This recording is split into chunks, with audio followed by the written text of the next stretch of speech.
Hi there, my name's Ben Turney. I'm the CEO of Kavango Resources. Ahead of this evening's presentation and Q&A session to the Hive Telegram group, I've been asked to present an introduction to our company. Rather than just simply tell you about Kavango, I thought I'd take the opportunity instead to introduce you to Dave Catterall and Steve Smith, who are now helping Kavango guide our technical exploration strategies in both Zimbabwe and Botswana. So Dave and Steve, please say hi. Hi. Yeah, hi there. Hi, Ben. Hi. Great. Well, look, Steve, I think obviously our main focus at the moment in the short term is Zimbabwe because we're currently drilling at our Hillside project. The market's heard quite a lot from me about Zimbabwe and also about you. Could you just tell everyone, please, a bit about your experience in the Matabeleland goldfields in southern Zimbabwe over the last 15 years and what it is that particularly attracts you to this region and where you see the opportunity? Okay, well, maybe I'd like to talk about before that. I was in Tanzania for quite some time looking at new projects for Anglo-American. And when I first went to Zimbabwe, I was actually blown away by the potential there for gold deposits. There's just gold, it just seems to be gold everywhere. The greenstone belts are prolific.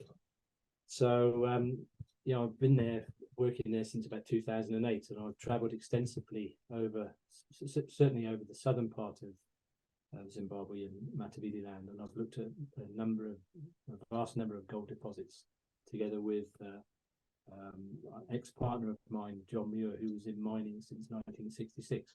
So it's truly a very fertile area. So obviously you and I went to Zimbabwe together in August. I mean, you've been trying to persuade me to look at projects in Zimbabwe for about the last 4 years, but I finally made it over in August 2022, and you showed me a number of projects in the area around Bulawayo. I came back and reported to the board towards the end of the year and was back out in February on the specific hunt for projects. Now we've landed on these two projects that we've called Hillside and Nara. As part of our due diligence, we've built an extensive portfolio or pipeline, I should say, of potential opportunities. But could you just share with investors, what is it that's really attracted us to Hillside and Nara? Why out of all the choices we could have made, have we picked these two? Well, several reasons, really. I mean, firstly, the tenement situation in Zimbabwe is such that you need to have a strategically large package of ground to work on, and that takes time to develop. So both the projects that you're talking about, Hillside and Nara, have a significant package of ground that you can work on. They're both on extremely good conceptual targets as well within the greenstone environment. And in addition to that, they've both got a history, a historical mining history, and they're currently in production. So, that's a good a reason as any, to be honest.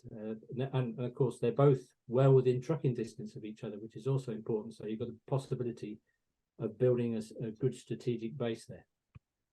So in terms of our actual sort of target profile, Steve, could you just tell us a bit about what exactly is it that we're looking for with the projects? We talked about the consolidated land packages and sitting on these prospective greenstone belts, but what from a target perspective are we actually looking for?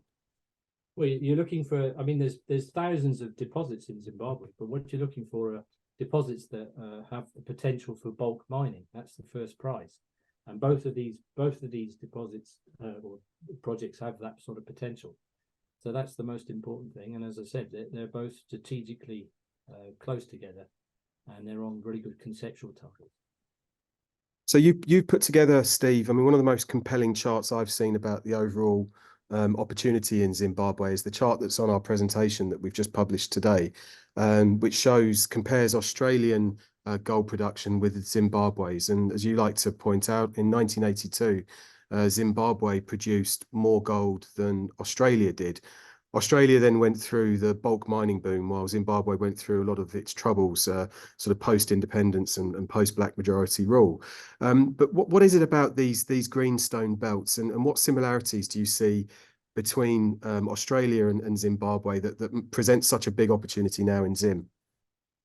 Well, I don't have a tremendous experience in Australian greenstone belts, but I have been to the super pit in Kalgoorlie.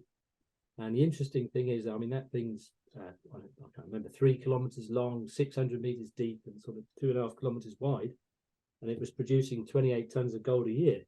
And if you go down in there, what you'll see on the sidewalls are little tiny tunnels from when the guys were mining quartz veins in the past. Now, what's happened? What we haven't seen in Zimbabwe is that move to bulk mining, or at least very few occasions of companies move to bulk mining. And everybody's been mining these little quartz veins, but there is potential for a packet for an envelope of low grade, high tonnage material around many of these deposits, and that hasn't yet to be looked at. So I guess that's the sort of the parallels you can draw from across the two terrains.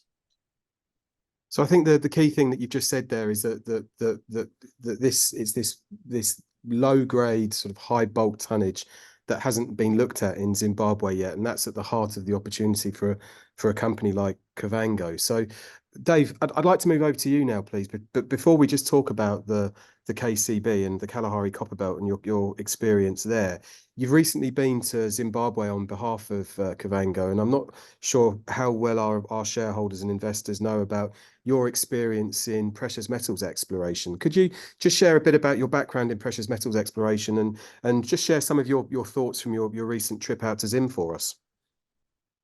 Yeah, I mean, I started working for Anglo American in Namibia. I was there between about 1986 and 1990, and I was part of the exploration and then feasibility and development team for Navahab Gold Mine. So I worked all the way through that, and then I moved on to Caledonia Mining, and I worked in gold and base metals in, of all places, Scotland and Zambia. And the work in Scotland led to an IPO for Scott Gold and the feasibility study, which led to Connaught Gold Mine. So I've actually worked on the discovery and feasibility of 2 existing gold deposits that one of them is still mining even after 1990, 30, 40 years. And Scott Gold, which is just about to go into administration, unfortunately.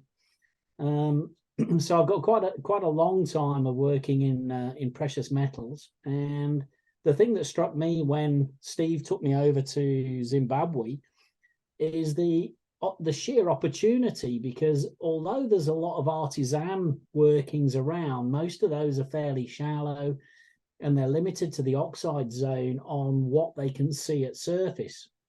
There is huge potential using modern exploration techniques, such as, applying geophysics and things, to turn these artisanal workings into much bigger prospects where you can link up 5 or 6 sets of known workings and take those underground and look at the sulfide section of the deposits.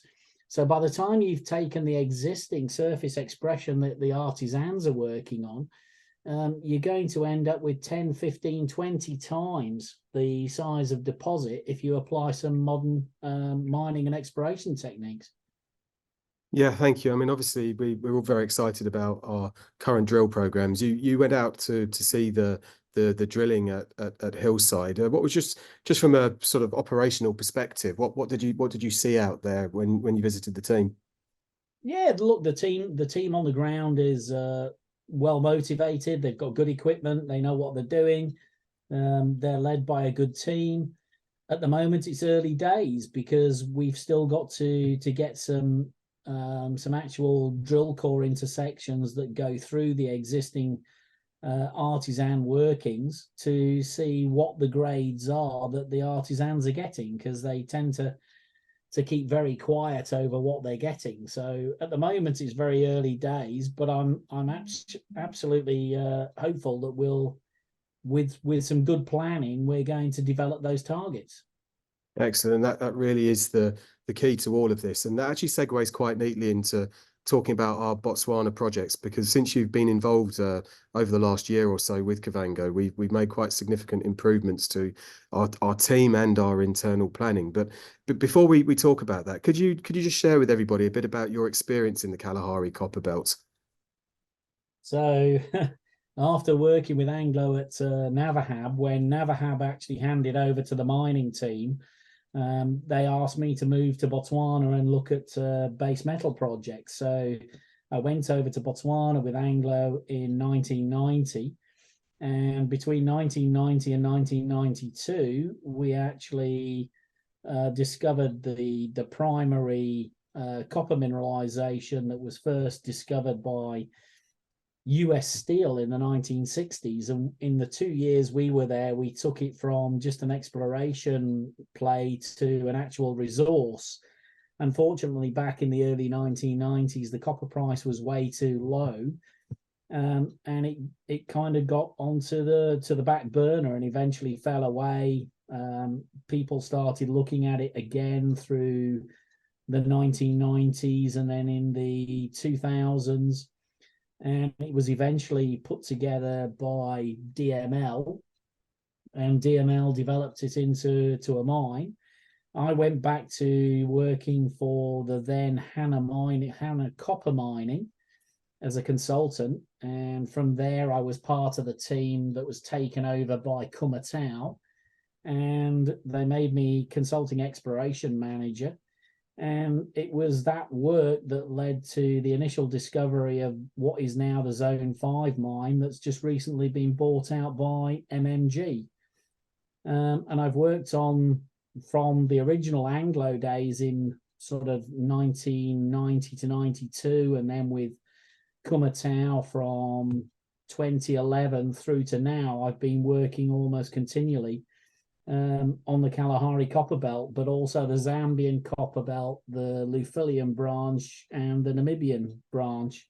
So I've got quite a few years of expertise working up and down the main copper belt there.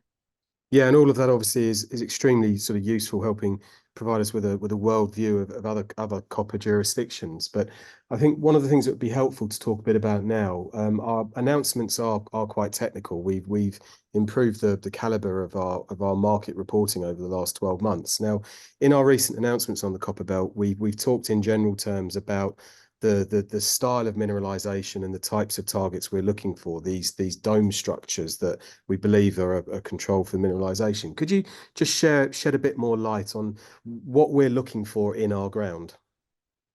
Well, essentially, we've tried to consolidate a large contiguous portion of the ground that lies directly along strike from Sandfire's existing Mateo mine and their A4 deposit.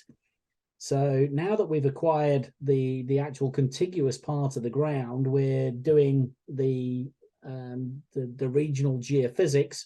We're doing high resolution magnetics, electromagnetics, and gravity to try and map out the features that we know, that we recognize from not only Sandfire's work, but what helped guide me in at Zone 5 and some of the satellite deposits around Zone 5. So we're taking some of the lessons that we've learned from the historical exploration, and we're now applying it to our ground with a view to trying to pick out some of the best targets for drilling by the end of Q1 next year. Absolutely, and you've talked a bit about the ground that we've recently acquired. I expect I'll receive questions about this from investors today. But now that we are in control of this land package, I think it makes us the second or third largest landholder on the Kalahari Copper Belt. Is there anything in particular that you've seen from the data that we already have, the physical data and the geophysical data, that sort of gives you a view as to the prospectivity of our ground? Well, unfortunately, at the moment, we're busy flying the geophysics over the Kavango licenses. We have got access to the historically flown magnetics, EM, and gravity that ENRG did. And we have identified, or at least they identified, 3 potential domal structures that were similar to T3, which is now Mateo. And we're hoping to extend those discoveries within the belt to see if we have something that is analogous to T3 and A4. So we've looked at some of the former drilling that they did, and we've identified pathfinder elements like sphalerite and galena and chalcopyrite in some of the drill chips, and none of that drill core was ever assayed. And we've managed to get some estimates from using PXRF work that confirms the visual estimates we've seen in the mineralogy. So I'm very optimistic that between the structures we've identified from the geophysics and the mineralogy that we're starting to see in some of the drill chips, that we have a similar system. The problem now is we have to finish the work, and the proof is in the pudding when we come to drill next year. As it always is. Well, look, Dave and Steve, thanks very much for your time this evening and for this introduction ahead of the Q&A that I'll be hosting on the Hive this evening. So thank you for sharing some of your insights into our programs, and we'll hopefully do some more interviews in the near future. Yeah, no problem. Cheers, Ben. Cheers, guys.